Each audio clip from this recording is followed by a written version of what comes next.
looking at them, talk to them if you don't want to, but that's, if you want to say something to the people, that's where the people are. All right, cool. Cool. Perfect. That's where the peoples are. Let's do it. Let's Ready? go. Yep.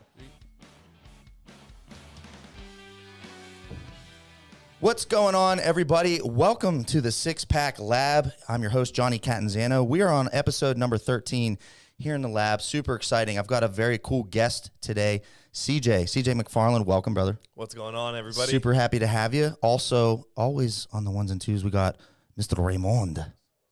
Hey, we didn't hear you, Ray. Turn it up. Oh, what's up? What's up? There it is. Okay, now we got you. Now we're in check. All right, so today we've got a very special guest, CJ. He's the head of strength and conditioning at Untitled Labs, which is a very large company here that specializes in training elite athletes. Correct. So we're going to talk a little bit today with him. He's also a world record holder. Okay, That's correct. World record and I think state record as well, or national record. National United States record. Super cool. Also very educated, and that's why we definitely want to get CJ in here is to pick his brain. Straight up, let's pick his brain. Also, as always, we're going to go over the latest in health news. We picked an article that you guys might find interesting. Ray is going to throw that link into the description, so go ahead and click that link when you get a chance and read it for yourself. Then we're going to do a little gym fails to fixes. We got CJ's help today. We're going to analyze a few videos, and we're just going to help y'all out a little bit. Always, we got Throwback Thursday. We're going to highlight one of our clients that has had a very nice transformation. We really like to shout out our super awesome clients. So, and then we'll finish it up with the rapid fire round. So, CJ, all the way from Central Austin? Central Austin, yeah. It's 35, Ben White, somewhere Okay, right there. okay. Yep. So, how long you been in Austin? Oh, so I've been in Austin for about 9 years now. Okay. Yep. All right. So, Current position is head of strength and conditioning at Onnit. On it, yep. But you also do a lot of like kind of your own training. You'll go and train with like NFL camps and that sort of thing. Right. So for the past 2 years, 2018 is when it all kind of started. Okay.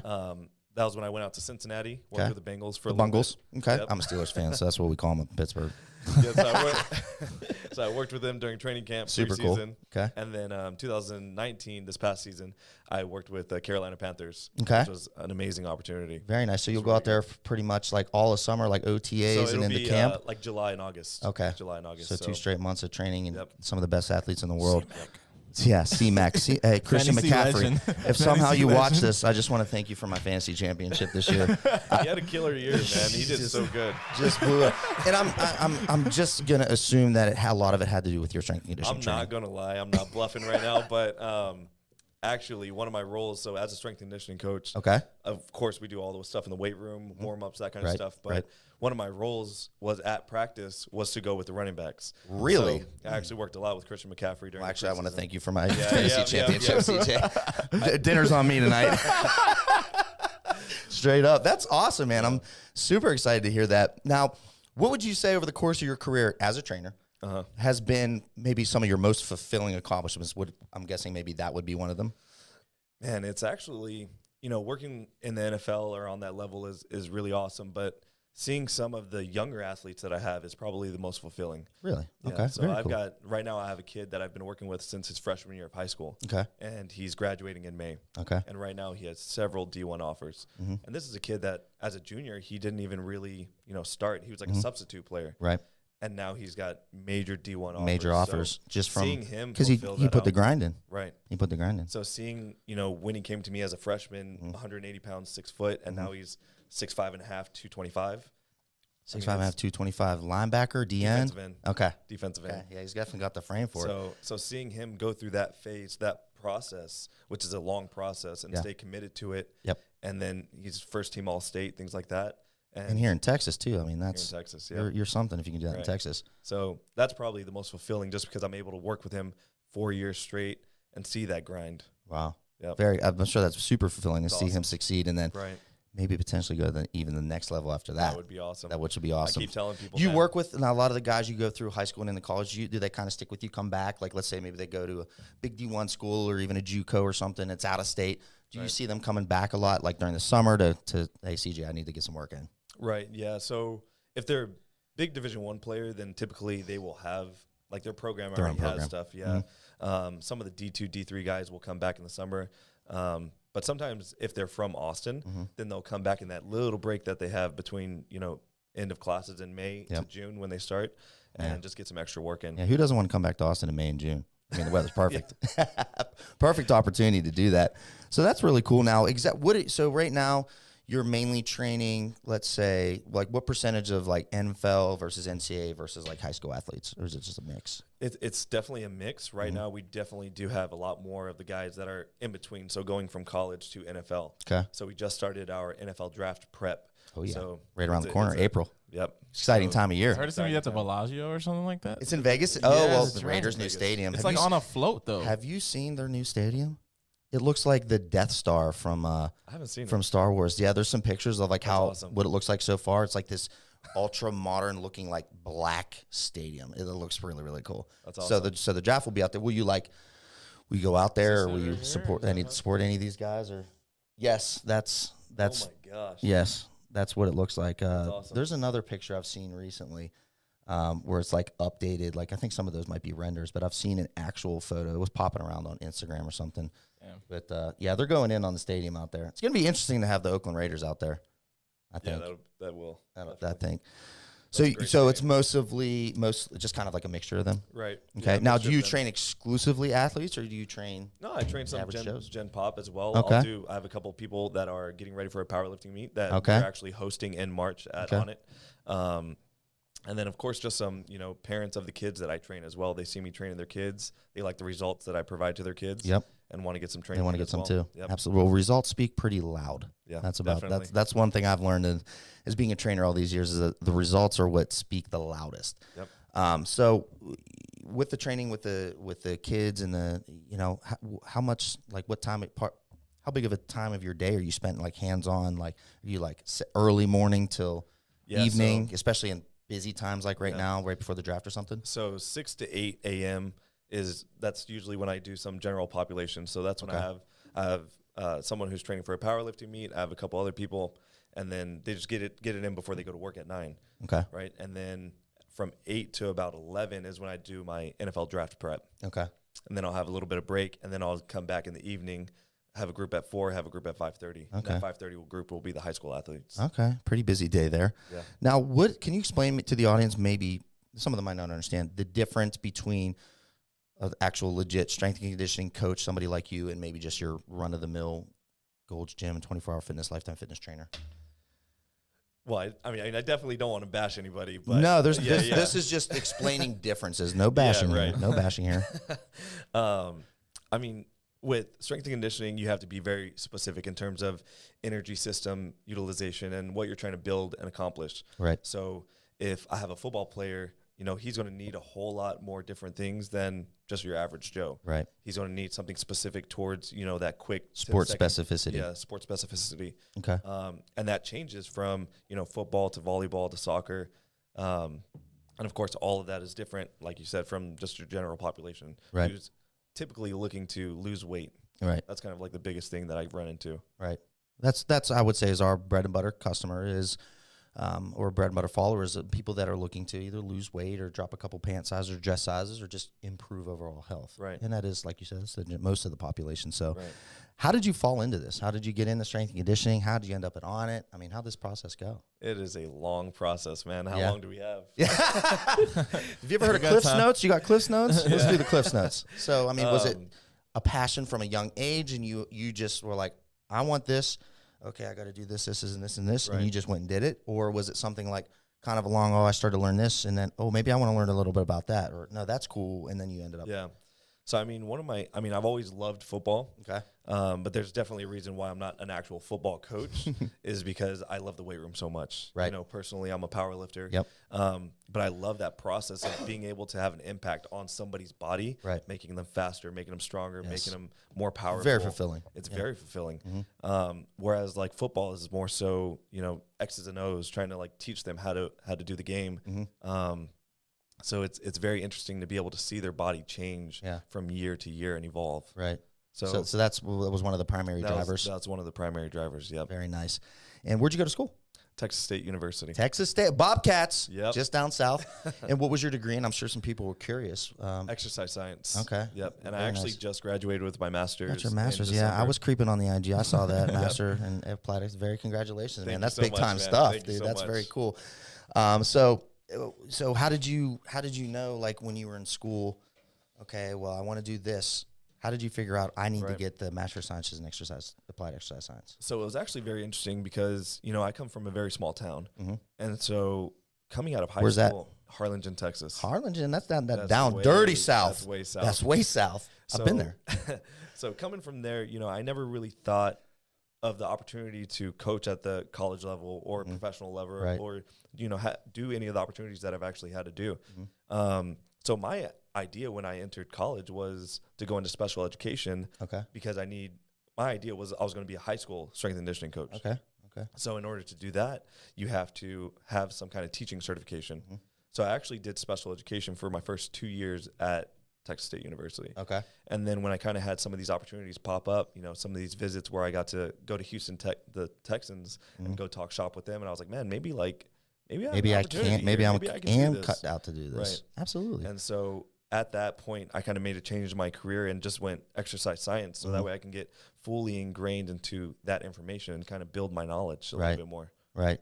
Would you say that you've had to meet the right people too, or if you put the work in, the people present themselves in front of you? You definitely have to meet the right people. Gotcha. Fortunately, I was working On It originally was partnered with DeFranco's gym, and that's kind of how I ended up there. Okay. And so I ended up there, and DeFranco's got a really big name. Yes. And so Joe DeFranco? Joe DeFranco. Yes. Okay. Yep. So through that, I was able to reach out to people and be like, hey, I work for DeFranco's. Do you mind if I come talk shop? And I did that with the Texans. I did that with the Chargers.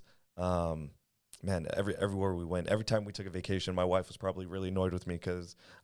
So you would just knock on the door and post Yep. up and say, "Hey, man, I got some information for you all. Are you interested?" Yeah. And they were always willing to do Yep. that. They were Very always cool. willing to talk shop with me. So Very cool. Very now, grateful for you that. just mentioned that your foot in the door was, "Hey, I worked with DeFranco." DeFranco's, Okay, right. in his system. Yep. Okay, very cool. So because DeFranco had already established himself, they're like, all right, if DeFranco hired this guy, then He knows his shit. he's a good Okay. dude. So Okay. they would kind of allow me in and Okay. talk. A little Yeah, bit. I've heard the NFL's kind of like a good old boys network where you kind of like, especially in the strength and conditioning side or coaching side, you kind of Right.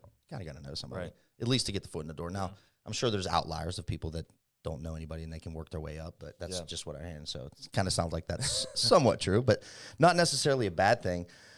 So what would you say are maybe some of the most beneficial exercises somebody that is wanting to improve their strength conditioning or their physical ability or athleticism? What are a couple of the most beneficial things that somebody could do, especially just average Joe, average Jane? Yeah. I think one of the things that a lot of people don't utilize a lot is range of motion training, right? So kind of shortening up that range of motion and doing maybe like a higher box squat, Okay. squatting from pins. Okay. Same thing with benching and deadlifting. Right. And then you could take that Like and a do deficit deadlift like or a deficit deadlift Yep. or a rack pull, Okay. right? Actually, I just did those 2 days ago. Yep. They were saucy. They're Yeah. great. That's extremely beneficial, and a lot of people don't utilize them. They're utilized in strength and conditioning, Right. on the sports level, but not necessarily general population. Right. So you can definitely elicit some. And it's something that positive can response. not only improve general strength and conditioning and burn fat and that sort of thing, but it can also intrinsically help with the performance of those maybe specific lifts it's modeled around. So if Right. you're trying to improve your deadlift, rack pulls or deficit deadlifts or something that's going to help those numbers go Right. up. Correct? Yep. Correct. Okay. Perfect. I think we're learning some stuff here. All right. Now, what are some of the most important things to consider when looking to add not only muscle but athleticism? Because everybody's, oh, bro, Johnny, what should I do to get gains on my buys? That sort of thing.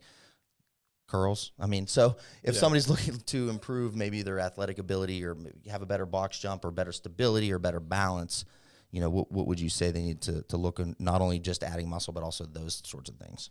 Right. So that would probably be, one of the things I don't think people utilize a lot is accommodating resistance in that aspect. Okay. And that'll inevitably increase your power output. Okay. If you, squat with bands or squat with chains or something like that. And that kind of Right. goes into the same aspect of training a certain range of motion a little bit more higher load. Yes. So Okay. So like adding the resistance bands either reverse or the regular way. So it either Yep. takes tension away from, let's say, either the bottom of the squat. So maybe it's a little easier on somebody's knees, but it also makes the top of the squat, maybe where somebody struggles to Right. lock out, a Yep. little bit harder. So that's why they can improve that area. Does Yep. that make Right. like that? Yep. Okay. Very cool. A lot of our viewers at home will really, we're going to see bands out the wazoo pretty soon, man. But I mean, you see it a lot though, but I don't think a lot of people really understand. I think Yeah. some people are very quick, especially on social media, to say, oh, that's stupid. That's stupid. Yeah, definitely. I think one of the first times that I ever started using chains and stuff like that, and I was posting videos about them, I got a lot of people who were like, oh, is this just like cool? Like it's just for Just makes you look cooler. Yeah, I was like, dude, what? No, there's actually some science behind it. Yes, and that's what the people want is they want to know the science, but it's not always easy to understand. Right. What would you say is the most overlooked part of training and exercise in the average person? Just the basics, The fundamentals, the fundamentals, blocking man. and tackling. Yeah. So Okay. I have a lot of guys who, have had injuries prior to coming to me. Okay. And they always, we go through injury history and things like that, and they'll tell me like, hey, after I had, ACL surgery, that season coming back was my strongest season. I felt really good.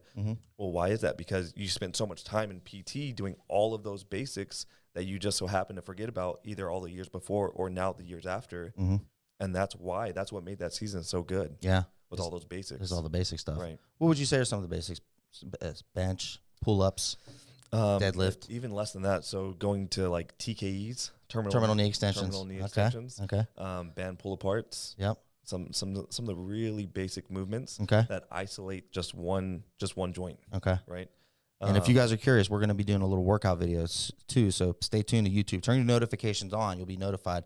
We're going to put out a video with some of these exercises that will be beneficial for y'all, so you know how to do them the right way. Definitely, because I've seen a lot of people butcher those. Butcher exercises. Yeah. Yeah, it's the old monkey see, monkey do thing, and it's going to happen. I mean, especially with social media, is people do find themselves interested. And they want to find, or maybe they just think, oh, that's the secret. That's what he's doing. That's why he's so strong, and then they want to go try it. And which I understand. I would want to try it too, but just Right. you gotta be a little bit more careful and very thorough with making sure you're doing it the right way, or you're just spinning your wheels, right? Right. Okay, that makes sense. All right, so moving on here now, powerlifting. That's your bread and butter, right? Love powerlifting. That's man. your jam. How long you been powerlifting? For officially probably about 3 years now. Okay, how'd you get into that? So originally back to when I was working at DeFranco's, that was kind of my main thing was learning how to increase strength. Okay, Because the guy that I was working with was a speed guy. okay, So he helped develop like all the speed and power protocols. And he was like, I just want you to focus on strength, dig into strength, find out what to do, and then just develop that. So, as I started researching, going to, Westside Barbell and some of those methods, okay. I just dove deeper and deeper and actually have visited Westside about, I think it's 3 times now.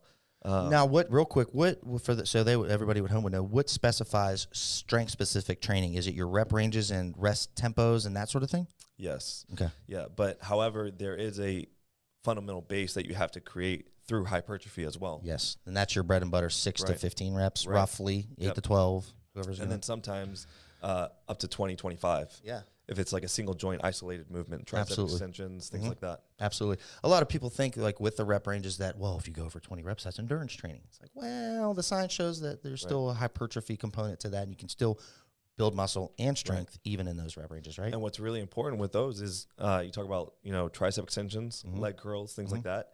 We go, some of my people get really annoyed, but we'll go 20 anywhere to like 50.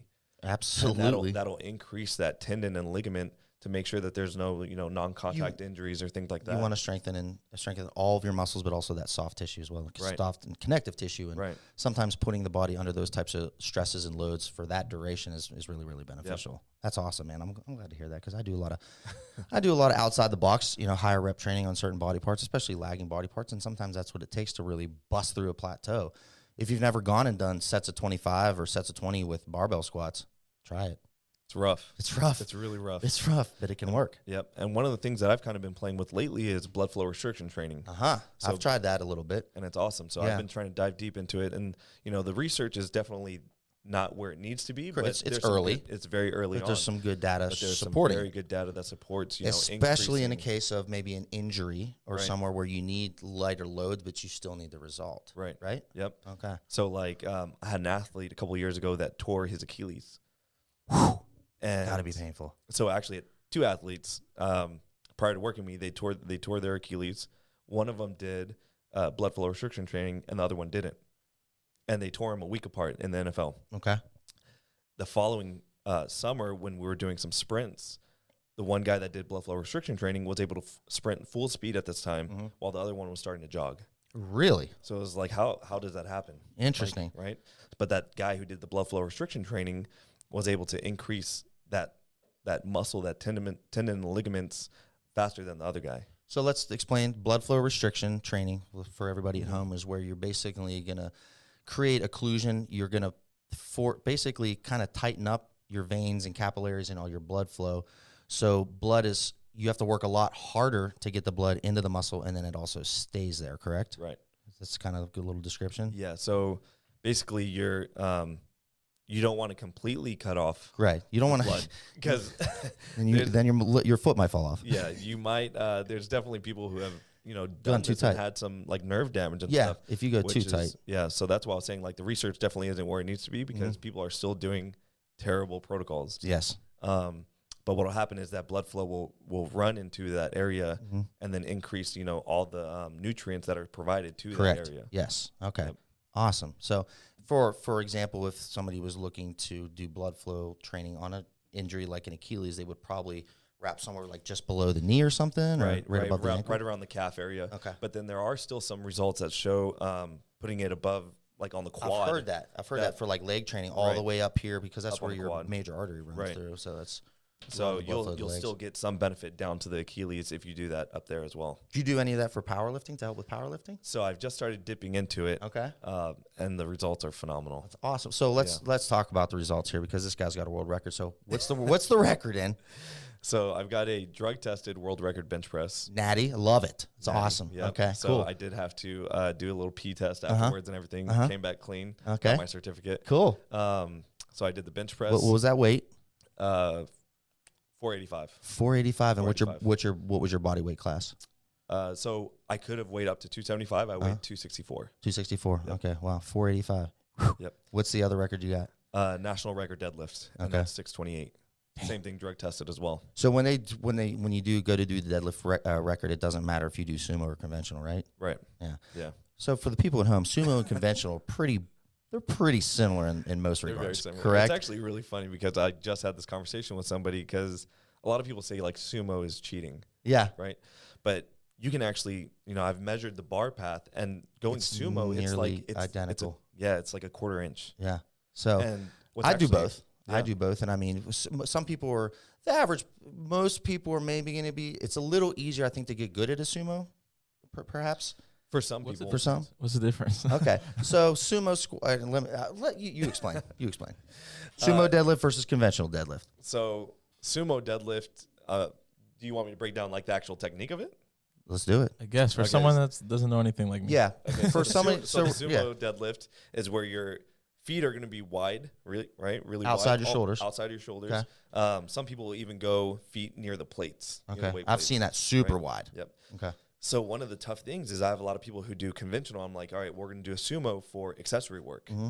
And they have a really hard time getting into the position. And so being able to increase your hip strength by going to sumo should also in return help your conventional. Okay. So I always tell people, if you're trying to be good at powerlifting, if you're a natural sumo Do the other. deadlifter, do a conventional deadlift for accessory work as well. Right. That makes sense. And then a conventional would be your feet are kind of inside your shoulders. Shoulder width Your apart. body's a little more compact. Okay. And then your arms are going to be outside of your knees, outside your legs. Sumo, your hands are kind of on the inside, a little closer together. Okay. Both hard lifts. I mean, but there's a huge, always an internet debate from all So the. saying one of those is easier. Yeah, it's 600 pounds on both. I think they're both pretty I hard. think it's hard. So me personally, I can deadlift more doing sumo rather than conventional. But for a while, I kind of had that thought. It's like, well, it's easier that way. But now that I've really looked into the research and for guys like you kind of explaining it overall and the bar path and all that, it's really not that much different. Right. They're both beneficial and you should do both. Right. Definitely. And that's why, like, fortunately for Was me, yours I was yours a sumo or conventional? Mine was sumo. Oh, nice. Mine was sumo, Okay. yeah. How much was it? How much weight? 628. 628. Okay. Yeah, 628 dead. Okay. And that was, so it was actually funny because my second attempt was, I believe it was 607. It was in kilos. Okay. And that broke the national record. Okay. And the guy that actually had the national record prior to me was the one judging me. Really? He was there on the He was side like, of me. no. So that was really Yeah, cool. good luck, bro. Yeah, so it was actually funny because I went up to him before that lift. And I was like, hey, just so you know, I'm breaking your national record right now. That's the confidence, Yeah. man. And you did it. Yeah. Congratulations. So That's did it on awesome. my second, then did it on my third. What's next step for you in powerlifting? So that Worlds where I broke the world record was in Ireland, and they haven't released the date yet. But so you travel for it too. Very cool. Very cool. So, but the next Worlds this year will be, I believe, in Norway. Okay, that'll be in October. Okay, so I'll be going to that as well. That'll be fun. Yeah. How far out do you start really specifically training for that, or is it just kind of like a year-round thing? You're just adjusting your protocol. Yeah, adjusting the protocol. I mean, like I said, you do have to go through like a hypertrophy phase. Mm-hmm. So if you actually broke down my prep, it would be about 16 weeks. Okay. Because I do about 8 weeks of hypertrophy. Okay. And then I'll do another 8 weeks of strength. Okay. Hypertrophy at home. You're looking for maximal growth, maximal stimulation of your muscle size and plasma and everything. So now let's go back to some exercises you see. Do you ever?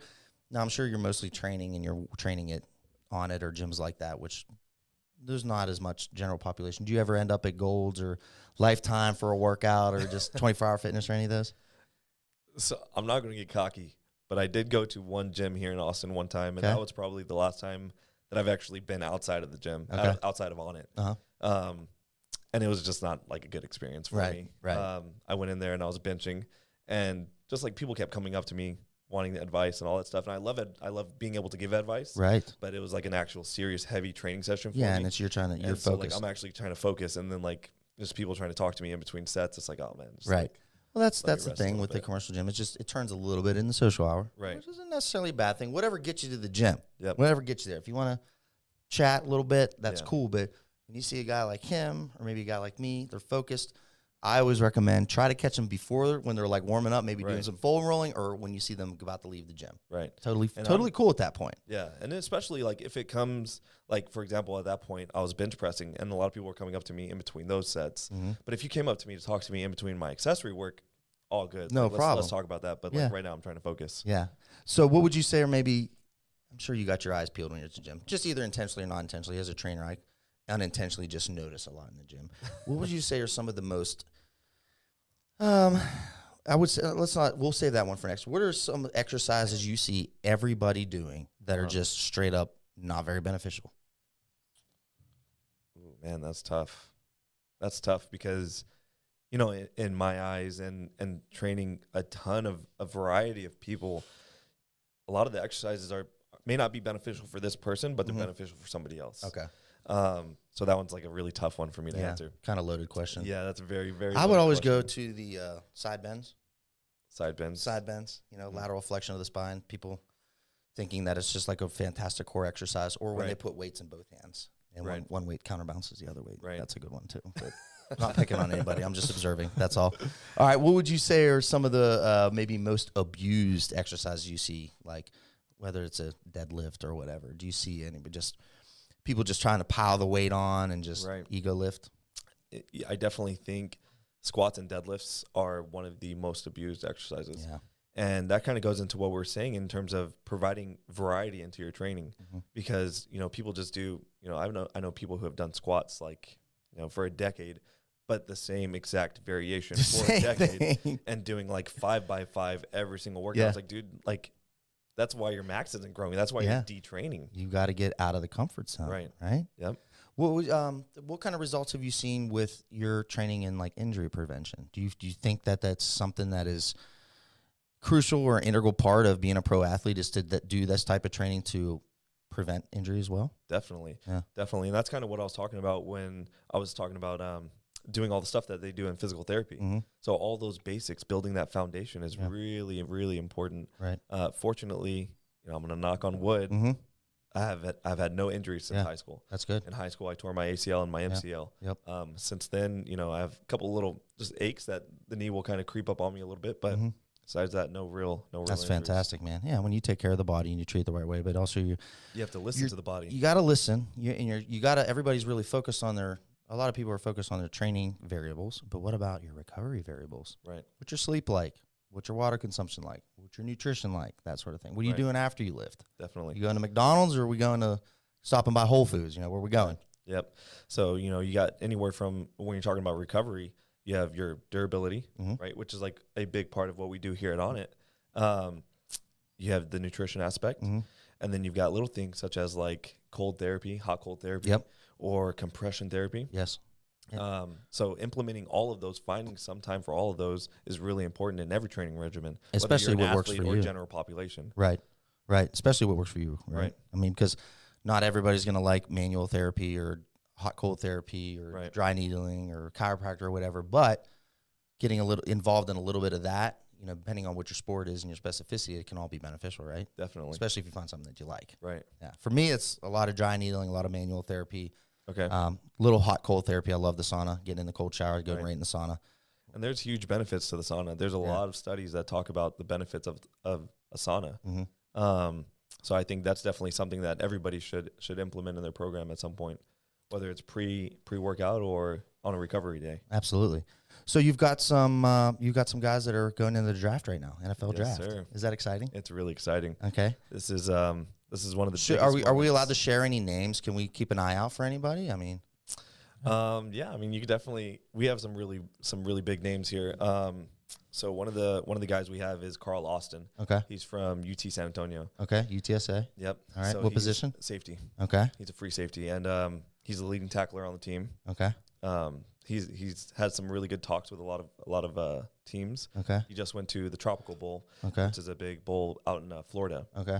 And he sat down with about 6 or 8 teams. Okay. And so you get really good so you get them ready and prepared. Then they have basically what's called a pro day at their school, right? Right. So and that's a big one. That's a big one. Yeah. So the NFL Combine will take place right around February. And that's in Indianapolis. That's the one you guys see on TV. Right. And you have to be invited there. You have to be invited. Okay. And if you're not like top 5 in your position, you probably won't get invited. Yeah.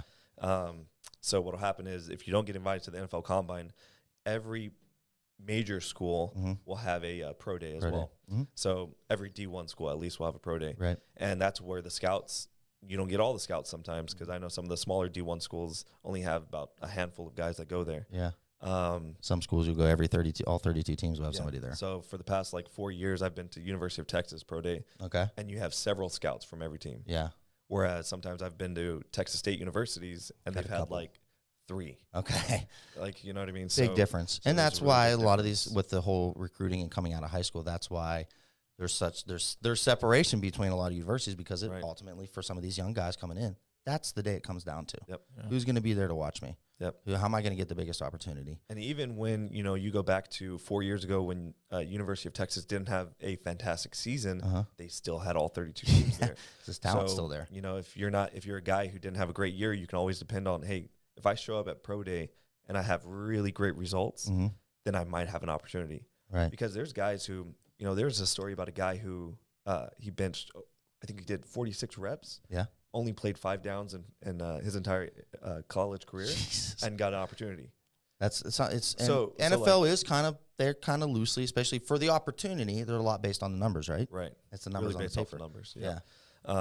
So we have. What are the most important metrics out of the tests that they do at the combine? You've got your 40-yard dash, your L drill, you got the bench press test, vertical jump. What do you think are some of the most crucial and some of the most, let's say, difficult that you have to really train your guys for? I'm just gonna guess it's the 40. I guess and running 40, it as fast as you can, because it's so much technique. It's a lot of technique. That's probably I would almost say one of the easiest. Really? Okay. Yeah, because it's 40. Because you either got it or you don't. Either you're faster or not. Yeah, you go. Just go as fast as you can. The top end speed part is more of a genetic component almost. Right. You either got that top end speed or you don't, and we can either got 5th gear or you don't. We can decrease the time by maybe 1/10 of a second, but if you're running a 5 and you need to run a 4.5, that's tough. You got to be a good coach. So we can really hone in on the first 10 yards, that acceleration phase. Yeah. But I think one of the hardest things is the 5-10-5. Okay, 5 back, 10 back, 5 back. The pro agility. Yeah. Yep. I was actually good at that. I think my best number at Tennessee was like a 4.09. That's good. Not bad, right? That's not bad at all. Yeah, and then a 6.97 on the 3-cone drill. Okay. 37-inch vertical. Nice. I think I had 17 on the 225 rep test. Okay, that's and I don't remember what my 40 was. What a coincidence! What a coincidence! Yeah, it was forever.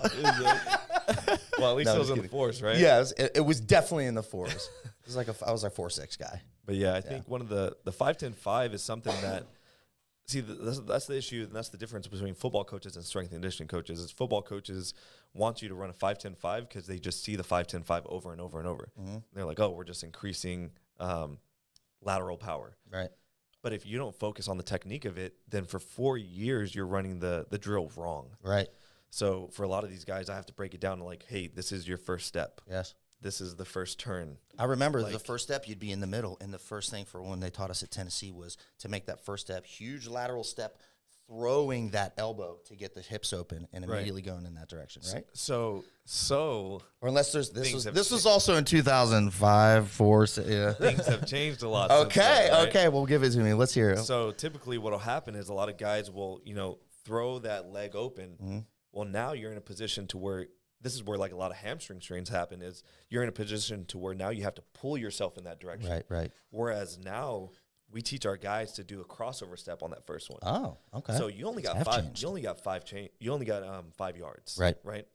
Crossover step. That's 5 boom, yards. you're there. Yeah. If you turn those hips, in football, if you turn those hips in that direction, that takes time. It takes time to get it back the other way. Back the other way. Yeah. Right. So, so that's probably one of the hardest things to like. Hey, we're doing 5-10-5 every Tuesday and Thursday for 8 weeks, and you're going to be really tired of running a 5-10-5 after this program. That was probably my favorite, though. I thought that was a pretty cool drill because it can really show if you can take a big guy like your size or my size and be able to change directions that quick. It's impressive to see it in person, and it feels good to do it too. Yep, and it's very technique based, and there's a lot of times. So, for example, on the 5-10-5, you have to touch the line, right? If you don't touch that line, I've been at pro days where they're like, back to the start. Yeah, doesn't count. Back to the start. I've seen a guy run it 10 times in a row. Couldn't get it. And it's like, dude, like by that you're time tired. You're exhausted. You're never going to get the best time. Yeah. There's no way. So it's very, and when you have 32 scouts right there with their timer just watching you, that's scary. Stressed. That's intimidating. A little bit stressful, I would say. Intimidating. Everybody's breathing down your neck. That's really incredible, man. That's very cool. And you've seen some pretty good improvements, I guess, on some of your guys' numbers then? We've seen some really good improvements. I think the most impressive, and I'll say this because I like training some of the bigger guys. Yeah. 2 years ago, we had Kent Perkins. He played at University of Texas. Okay. He was a tackle. Okay. And offensive or? Offensive tackle. Okay. And we took him from 21 reps on the 225 to 35 reps. Whoa. 35 reps. 14 rep improvement. So that's like, pretty big. He had the strength. An anomaly. Yeah. He's definitely different in that aspect. Cut from a different cloth. But and that was 35 at his pro day. He tied the most done at the NFL Combine that year, even though it was at his pro day. Yeah. And that was with a mess up too. At rep 28, we were aiming for him to hit 40. Mm-hmm. And at rep like 28, he was so pumped up, so much adrenaline that he hit the rack. It bounced off it. Yeah. Oh, yeah, that'll throw off your tempo big time. He damn near like shook the rack. Yeah. Okay. And then he had to like reset and then go again. And I was like, dude, that screws it. I give him a hard time every time I see him. I'm like, dude, if you hit 40, because hitting 40 on 225 is a big deal. That's huge. There's less than, let's say, 10, 15 people in total that have ever done that? Less than 15, yeah. Okay, yeah. And I always give him a hard time. I'm like, dude, if you hit 40, I'd be retired right now.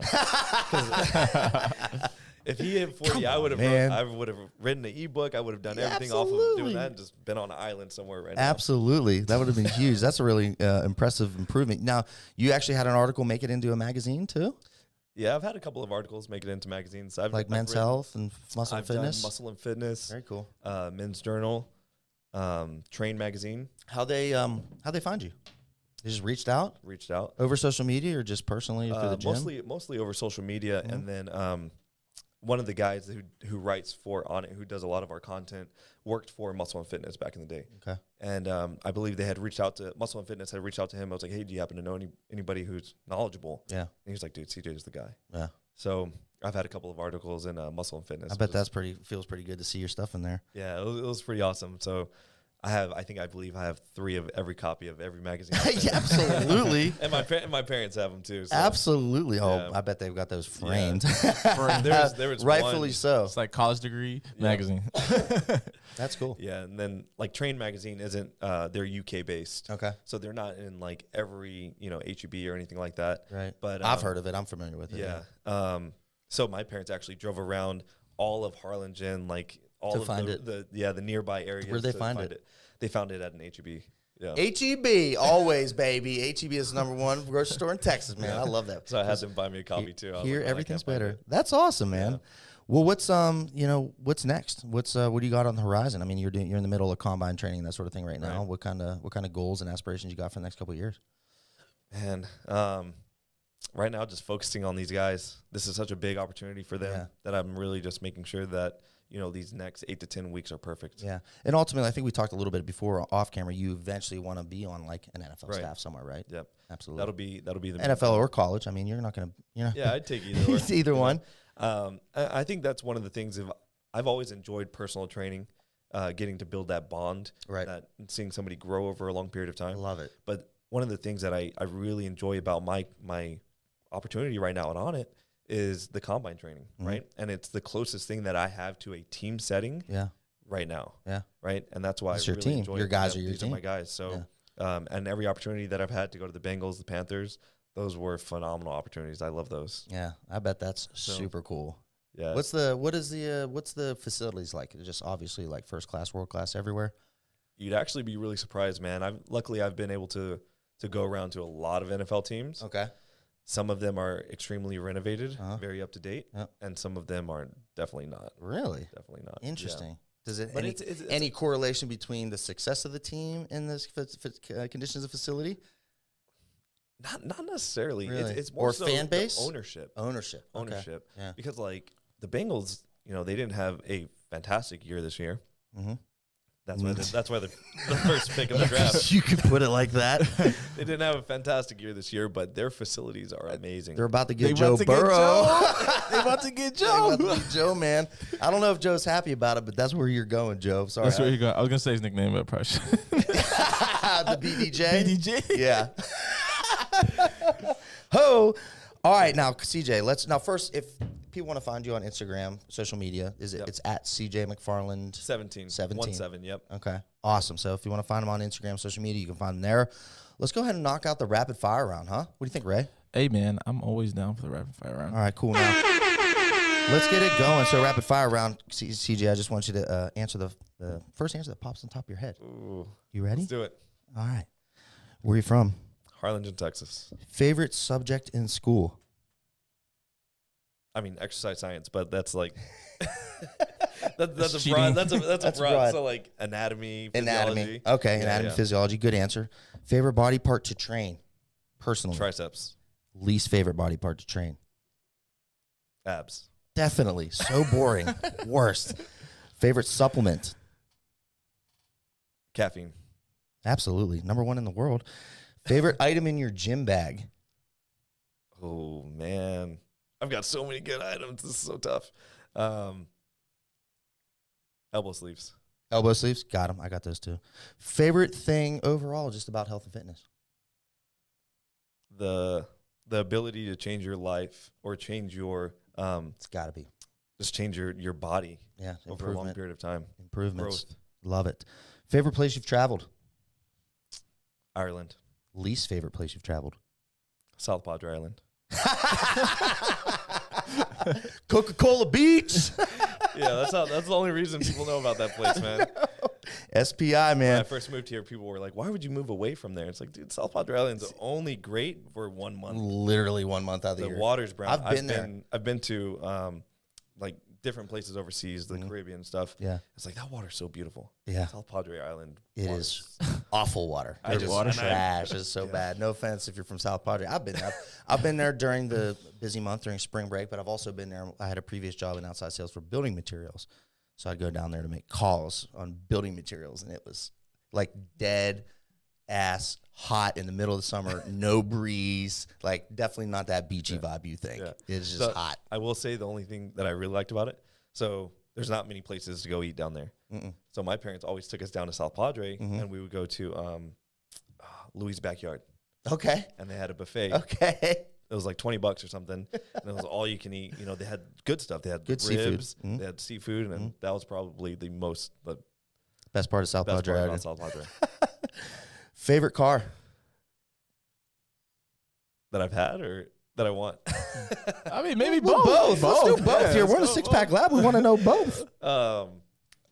I mean, I don't care too much about cars. I mean, Right. I have a Nissan Sentra currently, and that's probably Okay. the best one I've had. Okay. The other ones have crapped out. Crapped out? Crapped out. What's the favorite car you want? What's the goal? Oh man, Once you got head of S&C on your door at your NFL team, what's the car going to be? probably a G-Wagon. I love G-Wagon. Oh, that's a I love good AMG. AMG. You got to get the AMG. I will say, I could definitely see you rolling a G-Wagon. even though, so this past training camp when I was with the Panthers, we were away from the facilities, and like a lot of guys flew into Spartanburg, is where it was, Okay.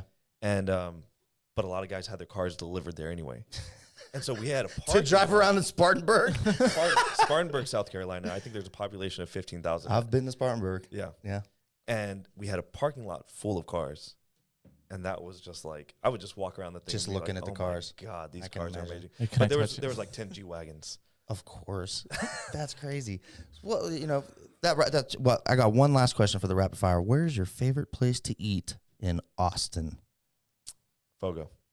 Oh, okay. Fogo de Chao. Fogo de Chao. Nice That's choice. my jam. That's where you can just fill up on protein, bro. $50. I wish it was 15. Yeah. $50, and you can eat all you want. Anything. Have you ever heard of Estancia? I have. That's right here, I right? haven't been. It's right here. Yeah, it's right up the street here. It's yeah. it's a It's about the similar, same- yeah, about similar the same. price, but similar. They got some good options. Yeah. But their house special meat, they just say it's the special. I don't know exactly what cut it is. Man, that's boy. Bomb. My thing, every time I go to Fogo, I always ask for, they have lamb, and it's lemon peppered. Okay. Oh my God. Sounds good. It is fire. Extra It lemon is so pepper. good. I I'm got hungry, Benny Hanna issues. Oh, that was garlic But butter. a lot of, that's my favorite place, and a lot of my clients will give me gift cards there. Okay. Any other places, like a favorite place to eat outside of Austin in Texas? Because I know you're from South Texas. Louis' backyard. I will say, then there's not one particular place because it's janky. But being in South Texas, Yeah. going to some of the taco stands. Yeah, oh man, I Oh can't. my gosh. There's just legit And tacos. there's just nothing like it. There's nothing. My wife and I have found one place here, like on Riverside, where there's a lot of Hispanics that live in that area. So we found one place that's kind of similar, Okay. but there's nothing like it. Yeah. You got to go to the nooks and crannies. Tacos from South Texas are where Yeah, it's at. you can't beat that. Do you have any interesting stories, real quick, about NFL players? Any interesting interactions? Anything funny off the top of the head while you're at Man, camps? I will say, just because he retired, Luke Kuechly, Yeah, Luke Kuechly. one of the greatest guys I've ever met. really. He's One of that. the I've greatest just guys. read tremendous things written about him Yeah. after he's retired. But he was that good of a Yeah. person, huh? It almost makes me shed a tear that he retired Really? because he was just such a nice human. Like when I got there, he was like, "Oh, what's your name?" Never forgot my name for the entire thing. He was like, "Hey, CJ, how's it going?" Like he would give Really? me rides. So like a lot of the veteran players had golf carts, Uh-huh. and he would give me rides too because like where I was staying was further away from everybody else. Mhm. So he would pick me up and drop me off at my dorm Really? the entire time. That's cool. And he would just do anything and everything to help Yeah. out fans. Like Yeah. he would stay, like when guys were like ready to eat in the chow hall, he was still outside signing autographs. That's awesome. I wish So, there like, was more seeing- Luke Kuechly's. Seeing somebody of that caliber, like he's so not good. just a nobody. He's He's not so a nobody. good, dude. He's so good. He's, So he's good. a first ballot Hall of Famer. For sure. I watched like No every doubt. Carolina game this year, and I was like, the man's good. That dude's a beast. And it's just, and I totally understand the retirement. 100%. I mean, He's only like 28, right? He's young, but he's had a lot of head injuries. And I mean, Yeah. it's the same thing with Patrick Willis. And they were showing them side by side because Patrick Willis is a beast too. And they had very similar stats. And they both, I think, had 8 or 9 year careers or something very, Yeah, they very both similar. had like 9-year careers. What is it, like 7-year Pro Bowls, 8 years. both All-Pro. defensive rookie of year, Yeah. something like that. And but yeah, we lost a good one. I mean, from not going to be able to watch Luke Kuechly play anymore. But that's the type of guy that'll still bring value to the NFL even when he's retired. Yep. Whether it's through ownership or whether it's just interacting, in the games and seeing him on TV and that sort of thing. It seems like a good dude. Yeah, he was a great guy. That was just seeing, I've been in 2 officially, Bengals and the Panthers locker rooms, and that guy was the one that stood out the most. And he was the leader too, right? He was The leader. Yeah, that's cool, man. That's cool. Thanks for sharing that. Yeah. Thought that'd be cool to find out a little bit about the behind the scenes on the NFL now. Ray, let's move on to the latest in health news. Got an interesting little article here. A Definitely. little bit of clickbaity, not gonna lie. It was on Laziness one? I think, yeah. They're calling people lazy on this one. Lazy is the term that Fox News chose to get people to click on this, but it's actually about a study from the Centers for the Center for Disease Control, and it's about physical inactivity is actually the proper term. And they had a recent study on physical inactivity levels across the United States conducted by federal and state officials via telephone from 2015 to 2018. So, yeah, it's a telephone. They're just calling people and asking them questions. It's not like this is a super controlled study or clinical trial or something. So it was put on by the Center for Disease Control, and it's there. So they determined if they responded no to this question, if they were not physically active. During the past month, other than your regular job, did you participate in any physical activities or exercises such as running, calisthenics, golf, gardening, walking, any sort of exercise? So in particular, 7 states, Oklahoma, Arkansas, Louisiana, Alabama, Tennessee, and Kentucky. And I went to school in Tennessee. I love Tennessee. And they were reported the highest levels of inactivity. In these states, 30% or more of adults were physically inactive. So it's definitely interesting. It's, you look at the map, you see in the green states are going to be the ones that are your most physically active. What are some of those green states? Utah, Colorado, Oregon, Washington, and the District of Columbia, surprisingly. So Washington, D.C. Fit people out there. So they've got fit people now. Clearly, I think what's going to tie into that is it's very scenic out there. They got a lot of outdoorsy stuff you can do. Yeah. But you also have that in a lot of the other states, which including Texas, which are a little bit lower on the scale. Yeah. Now, other things you got to consider is, especially in some of those states that are above the 30% of physical inactivity, is a lot of those people for their jobs might actually have very laborious jobs. So maybe they're working on a farm, or maybe they're spending hours doing manual labor. In that case, yeah, somebody like that might not need to do extra physical activity to stay healthy. But I think this is, a little bit of an eye-opening article, and, Ray is always going to throw it into the he'll throw the article and the actual study linked from the CDC.gov website, so you can look at it for yourself. But it's definitely a little eye-opening, and, that's something where, part of this whole, the obesity crisis and everything is literally just we're eating more and moving less. And I think this is a pretty stout case of, hey, here's some areas in the United States where it's a little bit more like that. Yeah. So, you want to look into the study, look into the metrics a little bit more, but I think it's a little bit eye-opening. It's tough because the way work is now, I'm sedentary all day. Yeah. So I don't really get up and move unless I have to get to the gym. And that's one thing we're working on Ray on. I mean, Ray's a video and tech guy, so he spends all day on the computer because that's what his job requires. Yeah. So I think this article is just showing, hey, maybe outside of work, it might be wise to get a little bit physical, to get a little bit of activity, regardless of what it is. But they also tied in, and when you look into the article, it ties into risk factors, and that a lot of people in these states with the darker red are going to have higher risk factors. Risk factors being cardiovascular disease, type 2 diabetes, that sort of things. Any take on this? I find that really interesting. I mean, I haven't seen the study yet. Man, it's like concentrated in the southeast. It looks like it's definitely concentrated in the southeast, and I mean, so you also that's why I urge everybody to look. Don't shoot the messenger. I'm just talking about it. So check out the actual study. I mean, look at the metrics in there and see what they considered. But that's how they measured it. Is they were just doing calls, and they would call somebody and say, "Hey, outside of your typical job," because that's the thing. Is like, for somebody that's maybe working on a farm doing a ton of manual labor, like very laborious type stuff, yeah, maybe in that case, they probably don't need to do that much extra physical activity. Yeah. But in the same sense, if that's what you do every single day, your body's going to get used to it. And if you're eating and if you're consuming more fuel than the body needs for that day, over time, that's how you're going to gain weight. So in order to give the body access to that stored fuel to burn it off, you got to move around a little bit extra outside of the already movement you're already doing, because the body is already basically used to that. Yep. So definitely an eye-opening article. Thought it was a little bit interesting. Just wanted to share with you guys. Now, if you find yourself in one of these states, don't hate on me. That's just the article. I lived in Tennessee. I was in the dark red. I was in the red. I was the dark red. I'd be curious to know how, like kind of what the nutrition is like in some of those areas as well, because we all have different different regions of with different foods. Absolutely. So seeing how that kind of ties into the activity. The typical intake of somebody living in Mississippi, Louisiana, Alabama is definitely going to be eating a little bit different food than somebody that's typically in Washington or Oregon. Yeah. Right. You would think. Yeah. And then you also have to consider is like fast food places, and I'm Fast sure food. there's a much higher concentration of fast food places in those states versus Oregon, Washington, Utah, and Yeah. Colorado. A lot of those states people drive to. Some other states people walk more and Yep, things like that. Yeah. absolutely. So definitely an eye-opening article. I thought I'd share that with everybody. Awesome. Check it out. Check it out in the description. Ray's going to throw it in there. Let's move on. I've been so excited for this part, man.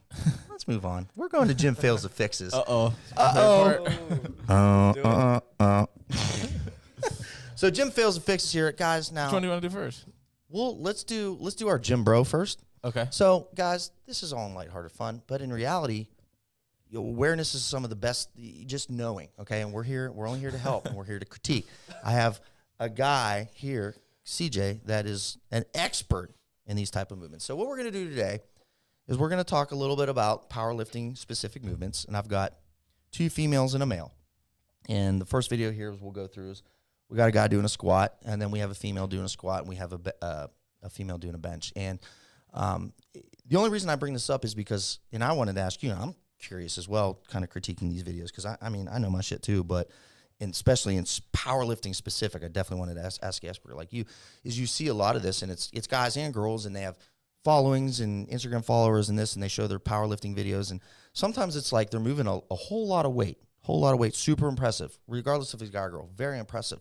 But sometimes I might see something with the form that just seems risky, or perhaps maybe it's, man, if somebody's that good and they're doing that much weight, imagine if they actually did correct their form and fix it. Maybe they could get better. And the other reason I want to ask you is because I see people like supporting these lifts and being like, yeah, great job. And maybe one person or 2 people will maybe comment on that, and then they just get hazed. They might say, hey, you're doing this. It looks like that's a good lift, but maybe you did this with your knees, or maybe, and then just like their followers will just attack them. But in reality, the guy that made the comment, in my opinion, isn't far off base or isn't necessarily wrong. No. Maybe it's not his place to say it, but that's besides the point. Yeah. So what we're gonna do here is we're just gonna go over a couple videos. I got a guy doing a squat here first, and I just want some feedback from you. I've got to say, we haven't even watched it yet. Haven't even started the video. haven't even watched it. But this comment that's right here, how did his ankles not snap? I could already. Oh, man. God. So so let's it. let's even before you play it, Ray, real Okay. quick. So let's just break down the scenario here, especially for those of you guys listening and not watching. Yeah. So we've got a guy. He's got looks like 405 on the bar, right? 4 plates. 4 plates. Yep. Yeah. 4 or 5. 4 plates with a 45-pound bar. He's got 405 pounds on the plate. He's wearing. It's pretty skinny. He's got some muscle on. He's definitely got some upper body muscle. And he's also wearing what looks like really soft and cushy running shoes with 400 pounds on his back. So before we even get in the video, any comments on that? Man, I am a huge 405 is when I would probably start wearing my my Converse, but I usually also squat and deadlift barefoot. Okay. Up into a certain point. I do some up myself. into a certain point. Yeah. Just because I like to increase the proprioceptive awareness of the feeling, ground, yes. feeling, being able to grab. 100%. And And pushing then- evenly and that sort of Right. thing. And one of the things that I've actually learned from one of my mentors was even when you put your shoes on, go without socks. Uh-huh. Yes. So when I go with my Converse, I go without socks. Interesting. And so that way I can actually feel the sole of the shoe. So no socks in the Converse. Right. I'm going to have to try that on my next leg day. Yep. I like that. Mm. Okay. All right. And then also just a little trick, I usually also spray adhesive inside of my Converse. So extra grip. Extra grip. Very nice. I'll have to try that out. Uh-huh. Hot tip coming in. Just a little tip. Hot tip coming in. All right, so he's wearing questionable footwear for what he's doing. He's got a lot of weight on the back, and no belt. Not that a belt is required, right? Not a belt Right. isn't required, but maybe when you get to a certain weight, you Right. want to build the inner abdominal pressure and get some more strength, and just keep everything compressed. Right. Yep. Okay. Okay. Let's So go. we're Let's ready? play it. Let's go. Let's do it. Oh man. So he's squatting. He's squatting this for reps, and Reps I'm of what? I'm emphasizing in parentheses reps. Reps. So he's got maybe, for those of you listening at home, he's maybe squatting down to about 30 degrees, like not even a 45 maybe, Yeah. 20, 30, somewhere around 20 there. to 30 degrees. So maybe just a few inches of travel. So literally like the bar's on his back, and if you were putting measuring tape next to the very edge of the bar, like if this is your bar and you put a measuring stick, he's maybe going down, what, 3 or 4 inches? Yeah. Okay. 3 or 4 inches. Can you help us out here? What does he need to do? All right. So if this was my client, Okay, exactly. That's what I want to hear. I would reduce that weight ASAP. Okay. And Too much weight. Too much weight. I would one of the things that I prefer to do is squat to a box. Mm-hmm.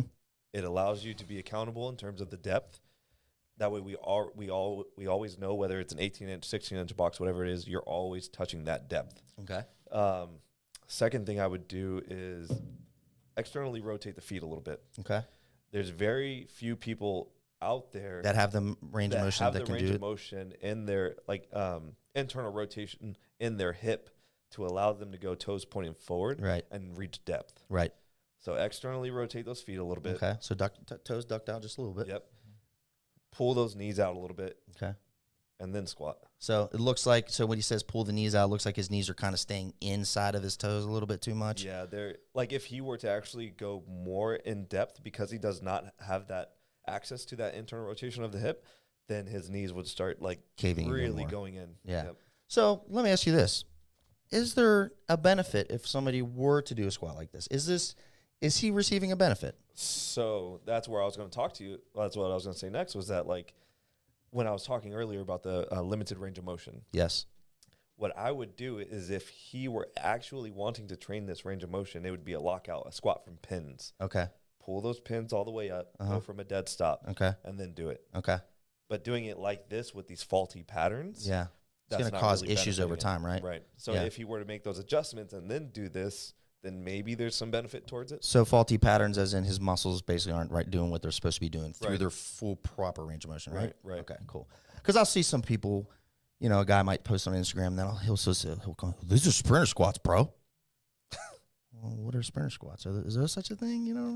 So what CJ's saying is basically like if you are a power lifter and maybe you're trying to increase your top end, maybe then doing pin squats elevated in that top range of motion would be beneficial. Yep. But for average Joe and average Jane, is this going to help very much? Not really. Okay. That's what I was getting at.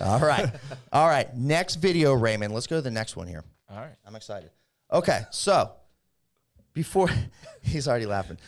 Exactly who I was talking about. I knew it. So what's the right person? Okay. So before we go into this, we're putting our flame suits on, guys. This is all in the name of science. And this girl, I've seen her on Instagram. Her name's Miss Amanda Ann. Here's her Instagram. Amanda Lawrence. She is incredibly strong, female, just massively impressive. Has a huge following, winning powerlifting competitions, that sort of thing. Yeah, I literally tuned into USAPL Raw Nationals just to watch her and somebody else because she's a monster on the platform. She's stronger than a lot of dudes, a lot of really strong dudes. Raw squat. So for people who don't really understand, what's a raw squat? Without the knee wraps, without the suit and everything like that. I think she squats like 580. 580 pounds. That is a massive squat. A huge squat. She deadlifts, I think 615. 615. Right around where I am. Right. Which is that's nuts. those are not like I 635 was my best on sumo and like 615 on conventional, and then I want to say 595 on squats. So she's with us, right. and that sort of thing. So let's get it out of the way. This is impressive. We're just critiquing here, and I wanted to ask you. I remember I knew you were coming in, and I saw this. And instead of I never comment on people's things on Instagram because you can't argue with anybody on there, regardless if you're right or not. But I wanted to know. I was like, is this proper, or should she be doing something? Because I kind of went through a lot of her squat videos, and I know she did this on a lot. So go ahead and play the video. Okay, so she's got 500 and some pounds on the bar, right? A little over 5? I believe so, yeah. Good core bracing. Takes a big, deep breath in.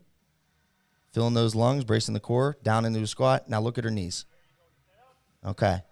So you'll see, Ray, play that again. You'll see when she goes down into the squat, everything, technique, everything's looking badass. Bracing looks good. Abdominal tightness is good. Stance looks good. Very concentrated. She's honed in. She gets to the bottom. Now watch when she comes out of the hole what her knees do. For those of you at home. Her knees go right in. So right, kind of caving in. So the reason I wanted to ask you is that okay? Is that eventually going to cause her issues? Is she so elite it doesn't matter? Break it down for us. So I've worked with a lot of athletes Okay. Some athletes are just freaks. Okay. Some athletes, she is definitely an anomaly when it comes to powerlifters. Okay. There's a couple of things that, from the beginning of this that I don't agree with for my clients. Okay. Or for just the everyday powerlifter or people trying to lift. Right. When she is getting ready to brace, see her elevate. Yep. So her scaps will elevate. Okay. And then they'll depress. Okay. Right there. I see. Yep. And so that's her getting her brace. Right. However, a lot of people can't do that. Right. So I teach people to kind of brace when that bar's in that same position. Yeah. Brace right here. Yeah. Don't allow your scaps to elevate. Yeah. Because that'll eventually cause issues within the rhomboids and all that. Impingements. All that region lots of shoulder pain potential. So she can do this. Right. Not many others can do that without pain. Right. Okay. The next thing would be those knees caving. Yeah. I've watched her for like the past, I think probably year and a half, and all of her squats look like that. And every single one. And she talks about it. She's like, hey, and she'll say what she lifts, and she's like, I know my knees are caving in. I'll fix it later. Yeah. And so it's like, well, what's going to happen to make you fix it? Right. And that's the thing, is that she might not need to fix it. Right. So with some of these freak athletes, like that's her position that allows her to lift this crazy amount of weight. Right. And she, luckily, knock on wood, she hasn't gotten injured. Right. Right. Is that a sign of anything? Is it a sign of like her quads are way more dominant than her glutes, or? Yeah, her quads are definitely a lot more dominant than her glutes. Okay. I would say probably maybe her adductors are really, really strong. Really, really so tight. they're kind of like pulling those in. Mm-hmm. But with her, see, one of the things that I'm always afraid of is altering someone's mechanics, especially elite level athletes. Right. Because you might get her to squat better, but then she's going to squat less. Right. Mm-hmm. So now, like she's squatted for so many years like this that she's developed that movement pattern and mastered it. Yeah. So now she's really, really strong like that. So if I told her to like knees out, point those toes out, all those recommendations, she wouldn't be able to squat what she squats. Yeah. It would feel super unorthodox. And then what happens to those records she has? You know what I mean? So, but for the everyday person, I would not recommend that. Right. So what's happening there is, for those of you listening and those at home, is as when she comes out of the hole, her knees are caving in, which just puts a tremendous, especially with that much weight, tremendous amount of stress on the knee joint. Right. Correct? Yep. Okay. So it could potentially cause issues down the line. So not necessarily that she's doing anything wrong, like you said, you know, for her and for what she's doing, it's okay. Would it, could she perhaps address it over time, maybe fix something? Mm-hmm. Possibly. See, and I don't know. See, the thing with elite level athletes, they spend so much money on their body. Mm-hmm. So she may be going and getting it taken care of. Like, she knows that this is a compromised position. Yeah. But she's getting dry needling done. She's getting massage therapy. She's doing everything. Maybe she does 15 sets of terminal knee extensions before she squats or something. Right. Who knows? So like she's obviously taking care of herself, which is why she has these world records. Right. But the everyday Joe will not be doing that stuff. No. So if all they're doing is squatting like this, and they see her squatting like this, and they're like, "Oh, I can do it too." Yeah.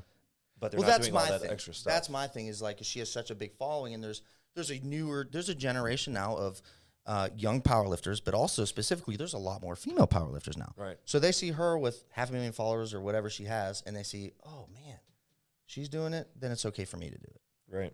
That's my disconnect. Is like, not so much. Right. So yeah, like I said, some people can get away with it, and she may have a 15-year career in powerlifting where she never gets hurt. Yeah. Never know. She's just that. Yeah. She's a beast. But if you end up watching this, Miss Amanda, bravo, kudos, you're a beast. And we're just kind of having an open conversation. So if you want to come in the lab, you can come on the lab too. Ray, let's roll let's what she does. You go on her Instagram, it's quite impressive. That girl is a beast. All right, last video here, and this one is definitely another controversial one. So I don't know who this girl is. I don't know who Sherry is, but I have seen a lot of these type of videos, and I'm not singling out females here. And the only reason I have a female video is because I tend to see that a lot of females do this in powerlifting on the bench, because I think they're obviously more mobile than most guys, and their bodies allow them to do this. But is it correct? That's my question. Roll the video. Okay, so she has such a such an arch in her back that I think her adductors and inner thighs are touching the bench.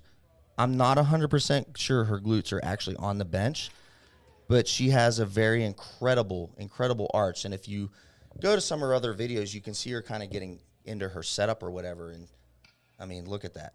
I mean, that is a massive arch. So for me, and I understand the intent of an arch in powerlifting, is you're reducing the range of motion of the press, and you're creating, for some, you're helping to create leg drive and tension. But to me, that looks like no leg drive. That looks like way too big of an arch, and that range of motion is kind of like, come on. Break it down for us, CJ. So I will say, so if you really look closely, and the thing with powerlifting is you want to get away with as much as you can. So that's as much as you can. So that's normal. So legally, her feet are on the floor. Uh-huh. That bottom piece of her glute is on the bench. Okay. Upper back's on the bench. That's a legal lift. The green lights, yeah. Okay. It's green lights. Okay. I will say that I'm really jealous. Okay. That I can't do that. Right. And that's the only reason I have a women's video, because guys, you don't see guys doing this because they can't. You don't have that range of motion, flexibility. And there was at Worlds before I took my last bench press. I went for a 501 for my last bench press. Okay. When I broke my world record at 486, I had my wife in between those lifts step on my back, just like to loosen it up. Loosen it up. Yeah. Because on 486, I tried to arch a little bit more, not even nearly close to that. Yeah. And I cramped up so much. Real tight. Real bad. I can feel it if I do it a little bit too much. Trying to get that like last rep. Arch your back a little bit. Right. So like, I wish I could do that. However, this is strictly for powerlifting. Correct. Sport specificity. Right. So we're trying to reduce that range of motion. So range of motion is how far the bar actually has to go down versus up. And as you can see, her arms are literally going here. It's not going up much. It's not. The bar is not moving that much. But again, we go. She's not trying to grow pecs. That's not her goal. And she's trying to complete the lift with as much weight as possible. I will say that a lot of people discredit videos like this because of, one, her hands are really wide apart. Right. And then she's got that big arch. Right. But like I said, that's a lift. The arch is hard to do. Right. But you move those hands all the way out there. Yeah. And that's a completely different lift as well. That's really pec dominant. Yeah. So if you go thumb away from where that knurling starts and you go all the way out there, way out, it's not easier. It's really hard if you haven't done it. Right.